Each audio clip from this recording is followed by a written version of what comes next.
रिंकू, हाँ जी। ये देख। आगे तो चले। सत श्री अकाल बीजी। सत श्री अकाल पुत्र। अब साफ दिखाई दे रहा है बीजी। बहुत साफ दिखाई दे रहा है। बीजी इतने टाइम बाद नए चश्मे बनवा ही लिए। किसी अपने ने पैसे भेजे और हर महीने पैसे भेजेंगे। वाह। ਫੋਨਾਂ ਤੇ ਟੂ ਟੂ ਹੋਊਗੀ ਤੁਹਾਡੇ 1 ਤਰੀਕ ਤੋਂ ਬਾਅਦ। ਇਹ ਤੁਹਾਡੇ ਪੈਸੇ ਨੇ, ਇਹਦੇ ਨਾਲ ਕੋਈ ਅਮੀਰ ਨਹੀਂ ਹੋ ਜਾਣਾ ਤੁਸੀਂ।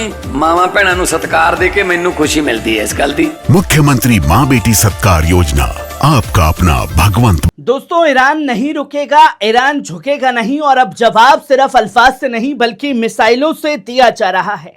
खाड़ी का पूरा इलाका जंग के शोले में घिर चुका है। ईरान ने साफ पैगाम दे दिया है कि अगर उस पर हमला होगा तो जवाब सरहदों के अंदर नहीं बल्कि पूरे इलाके में महसूस किया जाएगा। दोस्तों, आप देख रहे हैं पल पल न्यूज, जो है आपकी खबर आपका भरोसा।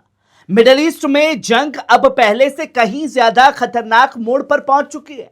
अमेरिका ने एक बार फिर ईरान पर बड़े पैमाने पर हवाई हमले किए हैं, लेकिन इस बार ईरान भी खामोश नहीं बैठा। पलटवार इतना तेज हुआ कि बहरीन, कुवैत, कतर में सायरन गूंज उठे हैं। कई जगह मिसाइलों और ड्रोन को इंटरसेप्ट करने की कोशिश हुई है और पूरा इलाका हाई अलर्ट पर चला गया है। अमेरिका का यह दावा है कि उसने ईरान के उन फौजी ठिकानों और बंदरगाहों को निशाना बनाया जो उसके मुताबिक हुर्मुज में जहाज रानी के लिए खतरा बन रहे थे। वॉशिंगटन का कहना है कि यह कार्रवाई ईरान की ताकत को कमजोर करने और समुद्री रास्ते को महफूज बनाने के लिए की गई है। लेकिन दूसरी तरफ ईरान का मौकिफ बिल्कुल अलग है। तेहरान का कहना है कि अमेरिका ने एक बार फिर अहद तोड़ा है और उसकी सरजमीन पर हमला किया। ईरानी क़यादत ने साफ कहा कि हर हमले का जवाब दिया जाएगा और किसी भी दबाव के आगे झुकेगा नहीं ईरान। ईरानी मीडिया के मुताबिक यह बताया जा रहा है कि बशहर, चाबहार, कोनराक, बंदर अब्बास और सिरिक समेत कई इलाकों में जोरदार धमाके सुनाई दिए हैं। यही नहीं, बशहर वही इलाका है जहां ईरान का अहम न्यूक्लियर पावर कॉम्प्लेक्स मौजूद है। ऐसे में इन हमलों ने पूरे इलाकों में बेचैनी बढ़ा दी है।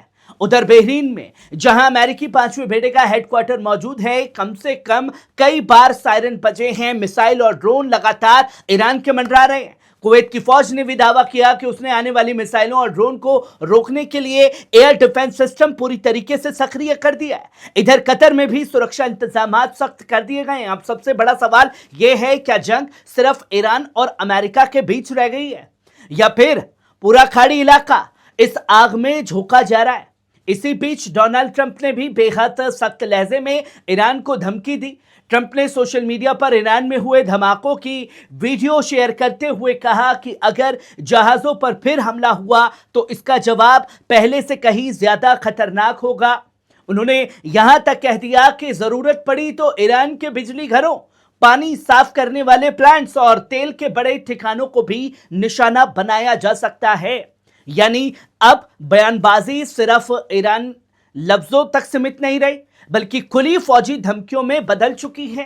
वहीं ईरान की संसद के स्पीकर मोहम्मद बाकिर गालिबाफ ने भी दो टूक अंदाज में कहा कि अमेरिका अब तक नहीं समझा कि धमकी और वादा खिलाफी की कीमत चुकानी पड़ती है।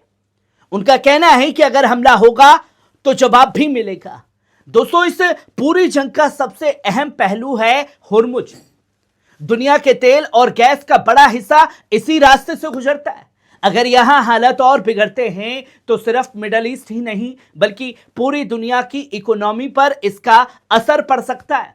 तेल की कीमतें बढ़ सकती हैं, शिपिंग महंगी हो सकती है और कई मुल्कों की सप्लाई चेन प्रभावित हो सकती है। अब खास तौर पर निगाहें इस बात पर टिकी हैं कि क्या आने वाले घंटों में दोनों तरफ से और बड़े हमले होंगे या फिर किसी तरह हालत को संभालने की कोशिश की जाएगी। लेकिन फिलहाल जमीन पर जो तस्वीर दिखाई दे रही है वे यही कहती है कि तनाव कम होने के बजाय लगातार बढ़ता जा रहा है। आप इस पूरे मामले पर क्या सोचते हैं? क्या ये जंग अब पूरे मिडल ईस्ट को अपनी चपेट में ले सकती है या अभी भी बातचीत की कोई गुंजाइश बाकी है? अपनी राय कमेंट में जरूर दीजिएगा। शुक्रिया।